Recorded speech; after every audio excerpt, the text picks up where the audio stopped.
Hi, this is Ghibran here. நான் என்ன பண்ணாலும் அது தோல்வியில் தான் முடியுங்கிற வார்த்தைகளை அடிக்கடி பயன்படுத்துகிற ஆளா நீங்கள்? என்னைக்காவது அந்த வார்த்தைக்குள்ளே மறைஞ்சு இருக்கிற ஒரு க்யூட்டான உண்மை உங்கள் கண்ணுக்கு தெரிஞ்சிருக்கா? இந்த கதையை கேளுங்க. கதையோட முடிவில் அந்த உண்மை உங்கள் கண்ணுக்கு தெரியும். ஒரு முறை ஒரு ராஜாவை அவரோட எதிரி நாட்டு ராஜா படையெடுத்து வந்து போர் செஞ்சு தோக்கடிச்சிட்டு அவரோட நாட்டையும் நாட்டு மக்களையும் ஆட்சி செய்ய ஆரம்பிச்சாரு. அந்த ராஜா எவ்வளோ போராடியும் அந்த எதிரி ராஜா கிட்ட இருந்து அவரோட மக்களையும் அவர் நாட்டையும் அவரால் காப்பாற்றவே முடியல. இருந்தாலும் எப்படியாவது முயற்சி பண்ணி அந்த எதிரி ராஜாவை ஜெயிக்கணும்னு நினைச்சாரு. ஆனா எதிர்பாராத விதமா அடுத்த முறையும் அவருக்கு தோல்வியில தான் மிஞ்சிச்சு. அதனால அவர் தன்னோட நாட்டை விட்டு வெளியேறி வெவ்வேறு நாடுகள்ல பதுங்க ஆரம்பிச்சாரு. அதுக்கப்புறம் வேற வேற ஆட்கள் மூலமா படையை திரட்டிக்கிட்டு போய் அந்த எதிரி நாட்டு ராஜாவோட சண்டை போட்டாரு. அப்பவும் அவருக்கு தோல்விதான் வந்துச்சு. இருந்தாலும் எதிர்த்து சண்டை போடுறத மட்டும் நம்ம ராஜா நிறுத்தவே இல்லை. அதனால எதிரி நாட்டு ராஜாவுக்கு நம்ம ராஜா மேல கோபம் அதிகமாயிருச்சு. அவரை வலை வீசி தேட ஆரம்பிச்சாரு. அவரை உயிரோட கொண்டு வர்றவங்களுக்கு சன்மானம்னு அறிவிச்சிருந்தாரு. அதனால நம்ம ராஜா மாறு வேஷத்துல நாடு விட்டு நாடு மாறி மாறி ஒளிஞ்சு ஒரு நாடோடி மாதிரி ரொம்ப கஷ்டப்பட்டு வாழ்ந்துட்டு இருந்தாரு. சோதனைக்கு மேல சோதனை, முயற்சி பண்ண தோல்வி மட்டும்தான் கிடைக்குது.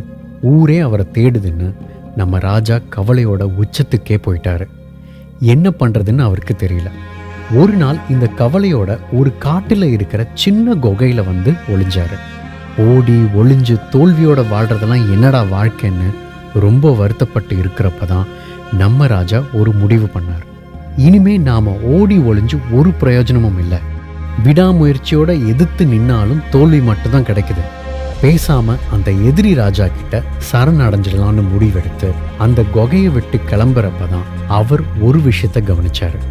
அவர் கவனிச்ச அந்த விஷயம் அவர் தலையெழுத்தையே மாத்த போகுது. பல வெற்றிகள் அவருக்கு குவிஞ்சு தரப்போகுதுன்னு அப்போ அவருக்கு தெரியாது. அவர் கவனிச்ச விஷயம் இதுதான்.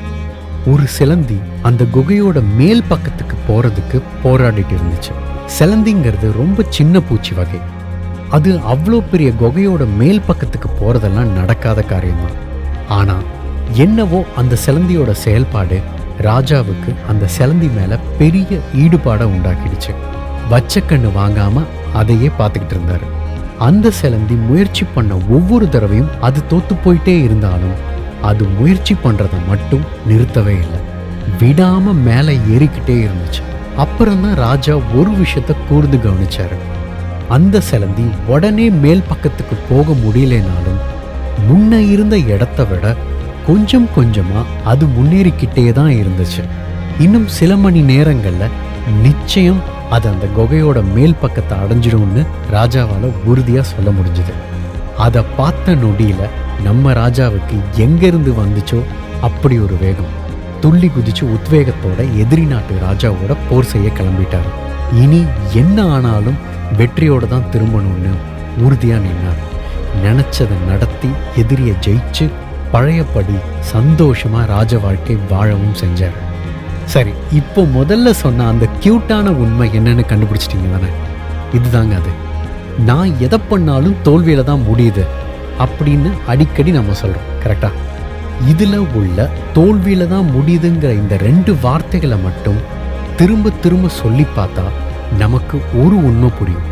நம்ம மனசுல தோல்விங்கிற ஒரு விஷயத்த முடிவா ஃபிக்ஸ் பண்ணியிருக்கிறதுனால தான் நம்ம வாயில இருந்து தோல்வியில முடியுதுங்கிற வார்த்தைகளே வருது. தோல்வியோட நம்ம முயற்சிகளை ஏன் நாம முடிவெடுக்கணும்? தோல்வியை முடிவுக்கான விஷயமா ஏன் பார்க்கணும்? அதை அப்படியே கொஞ்சம் லைட்டா மாத்தி யோசிச்சு வெற்றிங்கிற ஒரு விஷயத்த மட்டுமே முடிவா ஃபிக்ஸ் பண்ணிக்கிட்டு அதை நோக்கி மட்டுமே ஓட ஆரம்பிச்சா என்ன ஆகும்? தோல்விங்கிறது வெற்றியை நோக்கிய வெறும் பாதையா மட்டும்தானே நம்ம கண்ணுக்கு தெரியும். வெற்றி மட்டும்தானே நம்ம முயற்சியோட முடிவா தெரியும். அந்த முடிவு வர்ற வரைக்கும் நம்ம முயற்சிகளை நிறுத்த மாட்டோம் தானே? ஏன் தோல்விதான் நம்மளை துரத்தணும்னு ஏதாவது சட்டம் இருக்கா என்ன? நம்ம சிலந்தி ராஜாவை மாதிரி ஒரு சேஞ்சுக்கு நாம தோல்வியை துரத்தலாம். வாங்க, உன் வாழ்க்கை உன் கையில்.